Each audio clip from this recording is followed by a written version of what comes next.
Yung mga estudyanteng gustong pumunta dito sa Australia, may papayo ko din sa'yo. Dapat alam mo kung ano yung gusto niyo. Dapat matapang kayo. Sabi nga nila, expect the unexpected. Kasi darating at darating. Darating pa lang. Laban lang.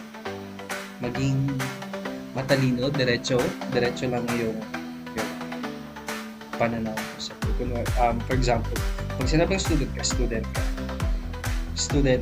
make sure ginagawa mo yung responsibility mo bilang estudyante.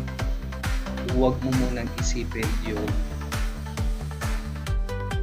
huwag kang masyadong mag-advance, mag-isip na paano susunod na. Pero ang unahin mo is estudyante ka, make sure na magagawa mo lahat ng responsibility mo. Kasi yun yung visa mo dito. Yun na mo.